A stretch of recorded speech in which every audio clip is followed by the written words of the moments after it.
सोमवारी रात्री नागपूरच्या चिटणीस पार्क ते सीए रोडकडे जाणाऱ्या रस्त्यावर हिंसा सुरू असतानाच एक लाजिरवाणी बाब सुद्धा घडली आहे। महिला पोलीस कर्मचारी त्या ठिकाणी कर्तव्य बजावत असताना अंधाराचा फायदा घेत जमावानं त्या महिला पोलीस कर्मचाऱ्याचा विनयभंग करण्याचा प्रयत्न केलाय।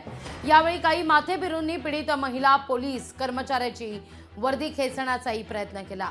यावेळी त्याच ठिकाणी असलेल्या इतर महिला पोलिसांना देखील जमावातून शिवीगाळ करण्यात आलेली आहे। अश्लील शेरेबाजी सुद्धा झालेली आहे। नागपूरच्या गणेशपेठ पोलीस स्थानकामध्ये असं लाजिरवाणं कृत्य करणाऱ्या जमावाविरोधात गुन्हा आता दाखल करण्यात आलेला आहे।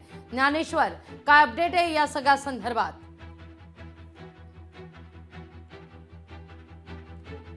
ज्ञानेश्वर, माझा आवाज पोहोचतोय तुमच्यापर्यंत?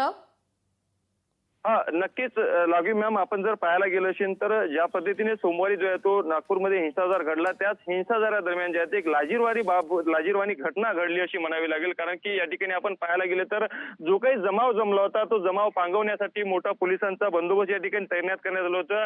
त्यामध्ये मोठ्या प्रमाणामध्ये जे आहे ते महिला पोलीस कर्मचाऱ्यांचा देखील समावेश होता। मात्र याच परिसरामध्ये एका गल्लीमध्ये ज्या ठिकाणी अंधार होता त्या ठिकाणी अंधाराचा फायदा घेत काही माथेफिरूंनी जे आहे ते महिला पोलीस कर्मचाऱ्यासोबत जे आहे ते गैरकृत्य केल्याचा प्रकार जे आहे ते एकूणच समोर आलेला आहे। महिला पोलीस कर्मचाऱ्यांचं जे आहे ते वर्दी खेचण्याचा प्रयत्न केला आणि अश्लील भाष्य करत जे आहे ते शेरेबाजी देखील या ठिकाणी करण्यात आली। आणि एक महिला पोलीस कर्मचारीच नव्हे तर इतरही काही महिला पोलीस कर्मचारी होत्या, त्यांच्याकडे पाहून सुद्धा अश्लील कृत्य आणि अश्लील शेरेबाजी करण्याचा प्रकार जो आहे तो या ठिकाणी या परिसरामध्ये एकूणच घडला होता। आणि त्याच अनुषंगाने जे आहे ते त्या महिला पोलीस कर्मचाऱ्यांनी आपल्या वरिष्ठ पोलीस कर्मचाऱ्याकडे जे आहे ते संबंधित पूर्ण प्रकाराची तक्रार केली आणि त्यानंतर नागपूरच्या गणेशपेठ पोलिसांमध्ये जे आहे ते त्या जमावाविरोधामध्ये सध्या तरी गुन्हा दाखल करण्यात आला आणि नेमकं ते गैरकृत्य करणारे कोण होते याचा तपास जे आहे ते आता पोलिसांकडून केला जातोय। आणि पोलिसांकडून जे आहे ते गैरकृत्य करणाऱ्याला ताब्यात घेतल्यानंतर आता त्याच्यावरती काय कारवाई होऊ शकते हे देखील पाहणं अत्यंत महत्त्वाचं असणार आहे।